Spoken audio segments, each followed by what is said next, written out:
कई बार साबित किया है, हम कोई सौदा नहीं करते हैं राजनीति में। हमने कभी सीटों के लिए कोई मारामारी नहीं की, हमने कभी कोई मंत्री पद के लिए मारामारी नहीं की। हम लोग विचारों के साथ हैं। एनडीए का 5 प्रदेश अध्यक्षों के नेतृत्व में हर जिले में सम्मेलन हो चुका, जिलावार सम्मेलन हुआ। उसके बाद 5 दलों के प्रवक्ताओं के का साझा प्रेस कॉन्फ्रेंस हुआ हर जिले में। अब जो है विधानसभा वार सम्मेलन हो रहा है। अभी केजरीवाल जी से बहुत प्रभावित हैं। केजरीवाल स्टाइल में मुद्दा जनित राजनीति को पकड़ के ये लोग चाहते हैं कि हम पूरी राजनीति की धारा को बदल देंगे। जिसने राहुल गांधी के पंजे को पकड़ने की कोशिश की, सबका कभी किसी का साइकिल पंचर हुआ, किसी का कुछ हुआ, इनका भी लालटेन फूटने वाला है। नमस्कार, आप न्यूज फाउंडेशन देख रहे हैं, मैं हूं आपके साथ वंदना। बिहार में विधानसभा चुनाव से पहले नेता प्रतिपक्ष तेजस्वी यादव यात्राओं पर हैं, साथ देने के लिए उनका राहुल गांधी भी हैं। लेकिन तमाम मुद्दों को लेकर, चाहे वह राहुल गांधी हो या फिर तेजस्वी यादव हो, सरकार को घेरने का काम कर रहे हैं। हालांकि चुनाव जीतने के प्रयास में सभी पार्टियां बिहार में रणनीति बना रही है। एनडीए की ओर से क्या रणनीति है चुनाव जीतने के लिए, हमारे साथ बात करने के लिए हम पार्टी के राष्ट्रीय प्रवक्ता श्याम सुंदर शरण। क्या लग रहा है, इस बार चुनाव में दावा किया जा रहा है महागठबंधन की ओर से कि तेजस्वी की ही सरकार बनेगी, आप लोग इसका काट के लिए क्या उपाय, चाहे क्या आप लोग के पास रणनीति है? देखिए, इस तरह के बयानात और इस तरह का माहौल हर चुनाव में तेजस्वी यादव खड़ा करने का प्रयास करते हैं। और लगातार वो लोग, देखिए राहुल गांधी तो ऑलरेडी कई चुनावों में फेलवर साबित हो चुके हैं। तेजस्वी यादव भी उन्हीं की राह चल रहे हैं। और जिसने राहुल गांधी के पंजे को पकड़ने की कोशिश की, सबका कभी किसी का साइकिल पंचर हुआ, किसी का कुछ हुआ, इनका भी लालटेन फूटने वाला है। यही लोग थे जो कांग्रेस पार्टी को गालियां देते थे। आज ये कहते हैं कि हम बहुत बड़े कर्मवीर हैं और हम बहुत बड़े सिद्धांतवादी हैं, हम भारतीय जनता पार्टी के साथ नहीं जाने वाले लोगों में हैं। लेकिन जिस कांग्रेस पार्टी के खिलाफ में ये खड़े हुए, आज उसी कांग्रेस पार्टी की गलवहियाँ मिलाए घूम रहे हैं। कोई मुद्दा नहीं है। पहले आपने देखा होगा कैसे ये चुनावी घोषणा पत्र निकाल रहे थे। और चूंकि इनको मालूम चल जाए, इनके भी लोग कुछ ना कुछ कहीं ना कहीं शासन व्यवस्था में रहते हैं, तो जब मालूम चल जाता है कि सरकार ये कुछ करने वाली है, तो उसकी पहले ये लोग घोषणा करने लगते हैं। और उसके बाद जब वो सरकार काम उस पर कर देती है तो लगता है कि वो फेलियर हुआ, तब ये फिर कुछ ना कुछ और बहाना ढूंढने लगते हैं। तो इन लोगों का जो बेवजह का मुद्दा उठाना और अफवाहों के दम पर, भ्रम के दम पर जिस तरह से जनता को बेवकूफ़ बनाने का प्रयास करते हैं, जनता बखूबी समझती है। जनता पूरी तरह से विकास के मुद्दे पे साथ चलना चाहती है, विकास के रथ पे चलना चाहती है। ऐसे जो तारा सितारा की जोड़ी ये लोग घूम रहे हैं, इनसे कुछ नहीं होने वाला है। लेकिन श्याम जी, हम आपको यहाँ पर रोकना चाहेंगे। आपने कहा कि तेजस्वी यादव घोषणा कर रहे थे।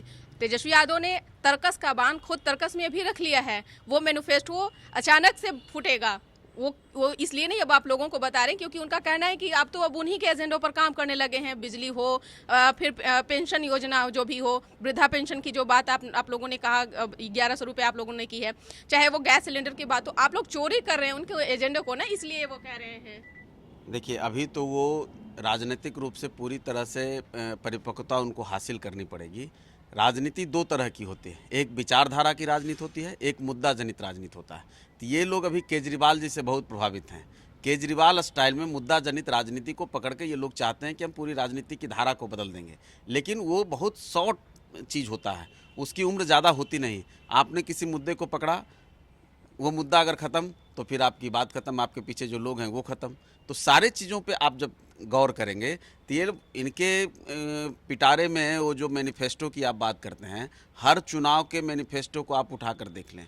5 का चुनाव जब ये हारे, उसके बाद 10 का मैनिफेस्टो, 15 का मैनिफेस्टो, 20 का मैनिफेस्टो, या फिर और सांसद के चुनाव में इनका जो मैनिफेस्टो है, अपने मैनिफेस्टो के खिलाफ ही ये हंगामा करते हैं।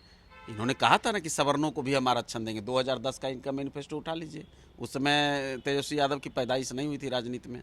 उस समय लालू प्रसाद जी और उनके अलग अलग लोग, तो उनका वो मैनिफेस्टो देख लीजिए। और जब ईडब्ल्यूएस के द्वारा मोदी सरकार ने सवर्णों को आरक्षण दिया, ईडब्ल्यूएस लाया, तब फिर देखिए उसी का किस तरह से विरोध कर रहे थे। तो ये लोग जो बात करते हैं उस पर टिकेंगे कि नहीं, ये जनता जानती, चूँकि टिकते नहीं हैं। हर 6 महीना में मुद्दा बदल लेना, हर 6 महीने में बातें बदल लेना। तो सोशल मीडिया से अगर मुद्दा उठाएंगे, सोशल मीडिया व्हाट्सएप यूनिवर्सिटी से अगर लोगों के बीच में आप अपनी बात को फैलाना चाहेंगे, उसकी उम्र बहुत छोटी है। और इस छोटी उम्र में अगर तेजस्वी यादव इस बात को समझ जाएं तो शायद उनका कुछ भला हो। अभी सीखना है, सीखने की एक उम्र से अभी गुजर रहे हैं। लेकिन आप भी भूल रहे हैं, चाहे वो प्रशांत किशोर हो या तेजस्वी यादव हो या राहुल गांधी हो, बिहार में आप लोगों के लिए नाक का बाल बने हुए हैं। ये सब देखिए, ये सब नैरेटिव की बात है। कौन नाक का बाल है, कौन क्या है, ये सब चुनाव के परिणाम के बाद समझ में आ जाएगा। नीतीश कुमार, नरेंद्र मोदी, जीतन राम मांझी, चिराग पासवान, उपेंद्र कुशवाहा, ये जो 5 पांडव हैं और ये 5 पांडवों की जो ये गठजोड़ है, इसके साथ ये तमाम नेताओं की बात को आप सुन लीजिए। आप देखिए उनके नेताओं का बयान सुनिए, उनके लोग किस तरह की बातें करते हैं। मुन्ना यादव कुछ और बोलेंगे तो अतिरिक्त में राजेंद्र यादव के बेटे जो रंजीत यादव हैं, उनकी सभाओं में आप उनके वक्तव्यों को सुन लें। कभी भूरा बाल साफ करना, तो कभी सवर्णों को गाली देना, तो कभी कुछ कहना। कभी आपने देखा होगा कि इनकी जो बंदी थी चुनाव आयोग के खिलाफ, जो इन्होंने SIR के खिलाफ जो बंदी बुलाई थी, उसमें किस तरह की नौटंकी की, किस तरह से दलितों को, पिछड़ों को, अति पिछड़ों को, सबको गाली देने का काम किया। कैसे उनके गुंडे बोल रहे थे कि 90 का लहर आने दो तब बताएंगे। तो ये सारी चीज़ें जो साथ साथ चलती, तेजस्वी यादव के बयान अगर आगे आगे चलते हैं तो उनके पीछे कौन से लोग हैं और उनका कैरेक्टर क्या है, वो भी उनके साथ साथ चलता है। तो ऐसा तो है नहीं कि जनता नहीं समझती, जनता सब समझती है। आप देखिए कितना भी रूप बदल लें, लेकिन आपके हकीकत को, आपके कैरेक्टर को लोगों ने देखा है।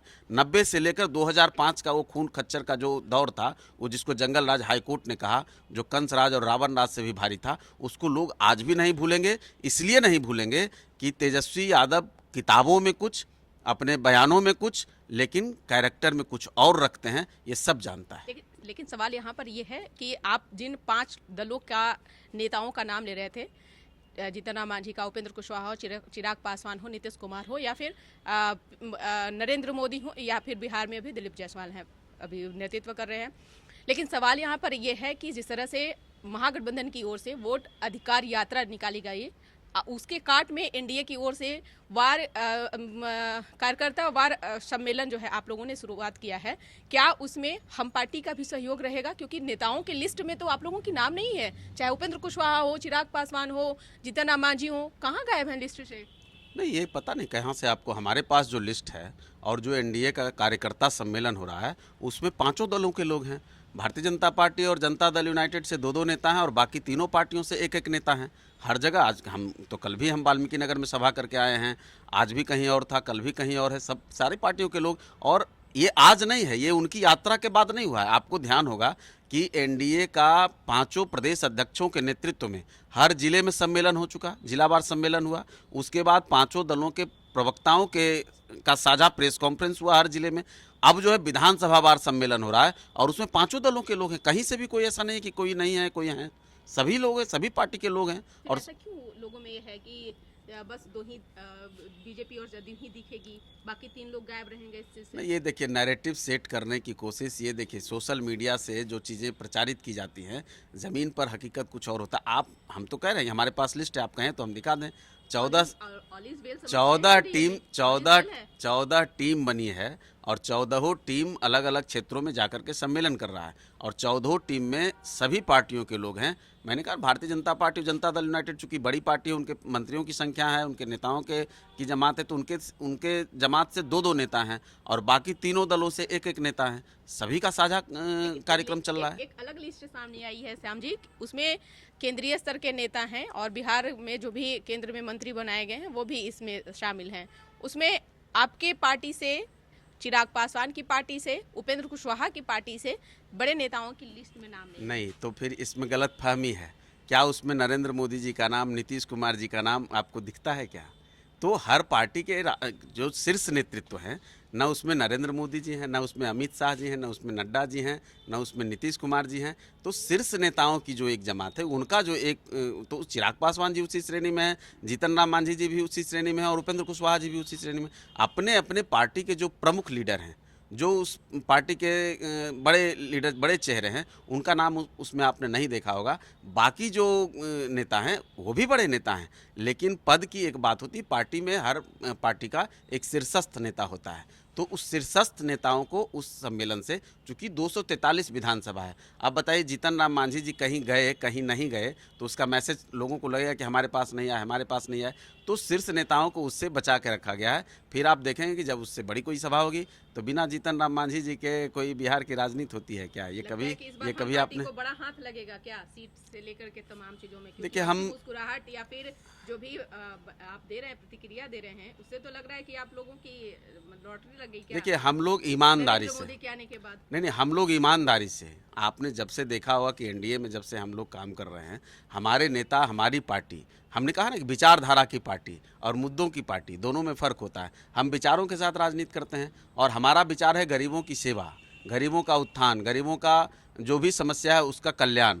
तो इसके लिए अभी जो डबल इंजन की सरकार है, उससे बेहतर कोई रास्ता है नहीं। बाकी लोग गाल जितना बजा लें, लेकिन ये लोग बात कुछ और करेंगे। लेकिन जातिवादी जो इनकी विचारधारा है, जो ये अलग अलग A to Z और क्या क्या बोलेंगे, इनको हिंदू मुस्लिम में देश बंटता हुआ दिखेगा, लेकिन अगड़ा पिछड़ा में इनको देश बंटता हुआ नहीं दिखेगा। ये 200 साल 500 साल पुरानी पुरानी बातों को लेकर के आएंगे और लोगों को आपस में लड़वाएंगे। तो ये सारी राजनीति सब लोग समझ चुके हैं, कहीं से भी कोई प्रॉब्लम नहीं है। और जीतन राम मांझी जी हों, संतोष मांझी जी हों, विचारों के पक्के हैं। इसको हम लोगों ने कई बार साबित किया है। हम कोई सौदा नहीं करते हैं राजनीति में। हमने कभी सीटों के लिए कोई मारामारी नहीं की, हमने कभी कोई मंत्री पद के लिए मारामारी नहीं की। हम लोग विचारों के साथ हैं और उसका परिणाम आपको कई बार सुखद भी मिलेगा, कई बार हो सकता है लोगों के आकलन के हिसाब से हम कुछ डिफीट भी खाते हैं। लेकिन चलिए ठीक है, गरीबों का उत्थान जहाँ है हम वहाँ हैं और ये अप एंड अथी का खेल चलते रहता है। ये सब कहीं कोई दिक्कत नहीं। बहुत बहुत शुक्रिया बात करने के लिए। तो ये थे हम पार्टी के राष्ट्रीय प्रवक्ता श्याम सुंदर शरण। चाहे वह मुख्यमंत्री का मुद्दा हो या फिर विकास का मुद्दा हो, अपना डफली अपना राग बजा रहे थे। लेकिन इस बार की जो लड़ाई होनी है वो आर पार की लड़ाई है। इस बार एनडीए और महागठबंधन की जो विधानसभा के चुनाव में लड़ाई देखने को मिलेगी वो काफ़ी दिलचस्प होगा। जो भी खबरें होगी न्यूज़ फॉर नेशन